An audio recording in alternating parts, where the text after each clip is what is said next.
ট্রাভেলের ক্ষেত্রে আসলে পরিকল্পনাটা অনেক জরুরি। অনেক জায়গায় আপনার ধরা খাবেন এবং সেই জায়গায় আপনার খরচ বেশি হবে।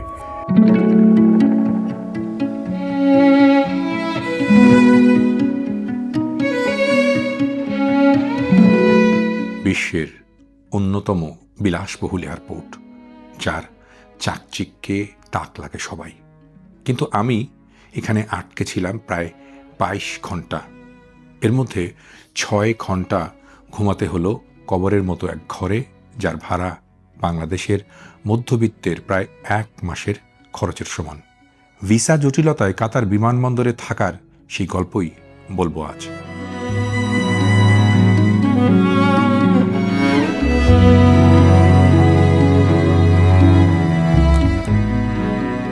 কাতারের রাজধানী দোহায় হামাদ ইন্টারন্যাশনাল এয়ারপোর্ট। বাংলাদেশি বা বিদেশি যারাই ভ্রমণ করেন তাদের প্রায় সবারই কাছে চেনা এই বিমানবন্দর, কারণ এত জৌলুস, চাকচিক্য, বিলাসিতা আর সুবিধা খুব কমই আছে পৃথিবীর অন্যান্য এয়ারপোর্টে। তালিকায় এটি বিশ্বের দ্বিতীয় আর মধ্যপ্রাচ্যের 1 নম্বর সেরা। এই বিমানবন্দর হয়ে প্রতিদিন 1.5 লাখ আর বছরে 5.5 কোটি যাত্রী চলাচল করেন। প্রতিদিন ওঠানামা করে 800-রও বেশি বিমান।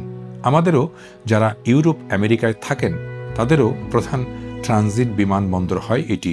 সবাই কত এনজয় করেন, আর আমি এখানে এসে পুরাপুরি ধরা খেয়ে গেলাম। যেগুলো একটু বড় বড় ইন্টারন্যাশনাল এয়ারপোর্ট পৃথিবীর, সেই সকল এয়ারপোর্টগুলোতে এই ফ্যাসিলিটিটা আছে, কিন্তু এটা সাধারণ মানুষের অ্যাভেল করেন না। যেমন আমি যেহেতু লম্বা ফ্লাইটে আসছি, আমার অনেক বড় জার্নি ছিল, সেজন্য আমি আসলে পারতেছিলাম না যে প্রচলিত ট্রানজিট এরিয়ার ওই চেয়ারে বসে সময় পার করতে।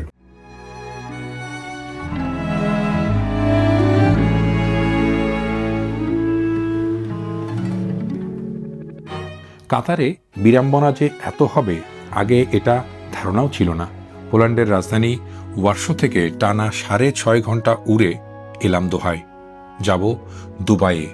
পথিমধ্যে এখানে ট্রানজিট 22 ঘন্টার। কাতারে পরিচিত বন্ধুদের বলে রেখেছিলাম ট্রানজিটে 1 রাত 1 বেলা কাটাবো দোহায়, দেখা হবে তাদের সাথে। কিন্তু এয়ারপোর্টের অন অ্যারাইভেল ভিসা ডেস্কে গিয়েই আক্কেল গুরুম। তাদের সাফ জবাব, আমার পাসপোর্টে অন অ্যারাইভেল বা ট্রানজিট ভিসা হবে না। আমার পাসপোর্টে আছে ভ্যালিড ইউএসএ শেনজেন ভিসা। আমি কাতার এয়ারওয়েজের যাত্রী, লং ট্রানজিট, আরও নানা যুক্তিযুক্ত কারণ আছে ভিসা পাওয়ার। কিন্তু তাদের এক কথা, বাংলাদেশি পাসপোর্টে আগে হায়া ভিসা করে তারপর কাতারে আসতে হবে। এর আগে ভিসা দেয়া বা পাওয়া সম্ভব নয়। অগত্যা আমার 22 ঘন্টার অনিশ্চিত ঠিকানা হলো হামাদ ইন্টারন্যাশনাল এয়ারপোর্ট। এটা হচ্ছে আমার ব্যাগ রাখার জায়গা, স্পেস 2 ফুটের মতো। এখানে আমার মাথা থেকে এটার হাইট 6 ইঞ্চি বেশি মাত্র, অর্থাৎ 6.5 ফিটের মতো এটার হাইট। একটা স্যুট বা ব্লেজার রাখার জন্য হ্যাঙ্গার। এই পাশে 3-4 ইঞ্চি জায়গা আছে, যেটাতে আপনি মোবাইল ফোন চার্জার রাখতে পারবেন। এটা লাইট কমানো বাড়ানোর সুইচ। আর এইটা হচ্ছে আপনার মোবাইল চার্জ বা অন্য কিছু, ল্যাপটপ চার্জ দিতে পারেন। এই যে সুইচগুলো, এটা এই চেয়ারটাকে সোজা করবে বা শোয়ানোর মতো খাট বানিয়ে দিবে। টেম্পারেচার কি আছে সেটা দেখাবে এখানে। এখানে মাথার উপর একটা রিডিং লাইট আছে। আর এই যে ব্যাগ রাখার জন্য, মানে আপনার যে হ্যান্ড লাগেজ সেটা রাখার জন্য এখানে একটা লাগেজ রাখার একটা স্পেস আছে। আর এইটা হচ্ছে বিছানা, এটা চেয়ারের মতো থাকে। এটা আপনি এই সুইচটা টিপলে এটা এভাবে শোয়ানোর মতো। এই যে আবার এটা সুইচ টিপলে এরকম চলে পিছনের দিকে।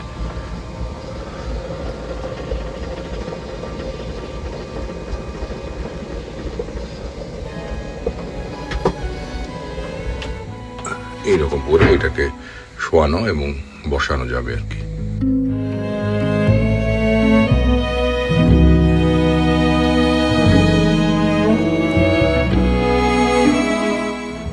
প্রথম কয়েক ঘন্টা হেঁটে ঘুরে চা কফি খেয়ে কাটালাম।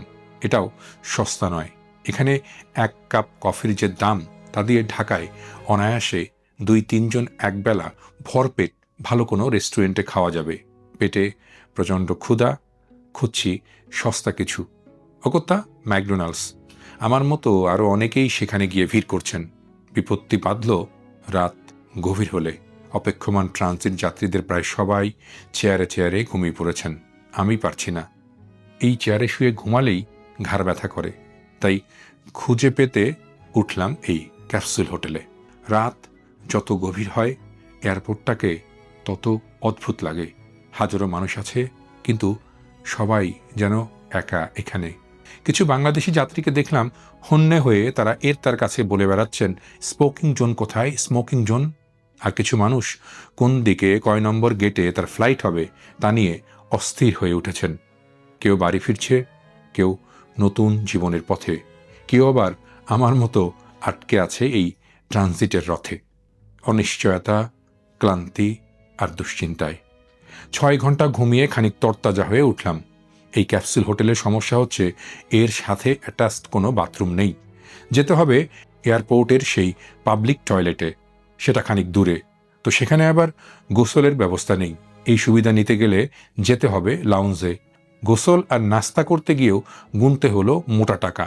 মোট কথা 22 ঘন্টার আটকে পড়া এই সময়ে খাওয়া, ঘুমানো, গোসল ও নাস্তায় যে টাকা গেল তা দিয়ে ঢাকা কাতার ঢাকা রিটার্ন টিকিট কাটা যেত।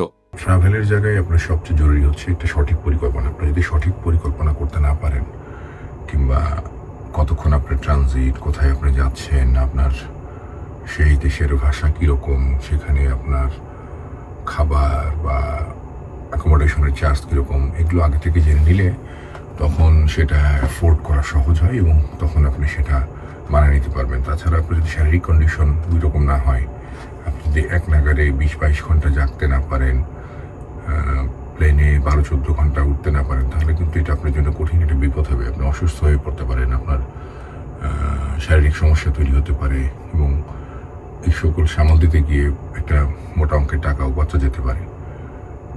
তো আমি যেটা করেছিলাম সেটা হচ্ছে যে আমি জেনেছিলাম যে ভিসা এখানে হবে এবং এটা আমাকে কনফার্ম করেছিল 2 দিক থেকে। একটা হচ্ছে আমি ChatGPT দিয়ে যখন সার্চ করি তখন ChatGPT আমাকে বলল যে হ্যাঁ, তোমার ক্ষেত্রে ভিসা হওয়ার সম্ভাবনা 99% এবং এই কারণে ভিসা হবে। তোমার ইউএসসি ভিসা আছে, তোমার সেনজেন ভিসা আছে, তোমার এখানকার ট্রানজিট কার্ড আছে, তোমার এখানে কি বলবো যে এর আগে তুমি ভিসা পেয়েছো, তারপরে হচ্ছে তোমার দুবাই রেসিডেন্সি কার্ড আছে। তো সব মিলিয়ে এরকম একটা যখন পজিটিভ রিভিউ আমার কাছে এসেছিলো তখন কিন্তু আমি সিদ্ধান্ত নিয়েছিলাম। তাছাড়া কিন্তু আমি এটাতে আসতাম না। আর এসে বাংলাদেশি পাসপোর্টের এখনকার এই যে চেঞ্জ হয়েছে রুলসগুলো, ভিসা দেওয়ার যে রুলসগুলো, সেটা জেনেই আমার মনে হলো যে আমি বিপদে পড়েছি। কারণ এই আমাদের পাসপোর্টের যে স্ট্যাটাস এখানে এখন, সেটা আমার মনে হয় এই ক্ষেত্রে, এই ভিসা পাওয়ার ক্ষেত্রে আমার বাধা হয়েছে। যাই হোক, তো নিশ্চয়ই এই অভিজ্ঞতাটা শেয়ার করলাম এই কারণে, যাতে আপনারা যারা ভ্রমণ করবেন বিশেষ করে এই জায়গা দিয়ে, তারা যেন আগে ভাগেই এটা সতর্ক থাকেন এবং আপনাদের এই বিড়ম্বনা বা এই কষ্টটা যাতে না হয় সেই জন্য এই অভিজ্ঞতাটা আপনাদের কাছে শেয়ার করলাম। ধন্যবাদ সবাইকে। কাতার এয়ারপোর্টে থাকা এই 22 ঘন্টা আমাকে একটা জিনিস বুঝিয়েছে, ভ্রমণ শুধু সুন্দর ছবি না, এর ভেতর আছে ক্লান্তি, অনিশ্চয়তা, ভুল আর নতুন অভিজ্ঞতা। হয়তো এ কারণেই প্রতিটি মানুষের যাত্রাই এক একটা গল্প হয়ে থাকে, জীবনের গল্প।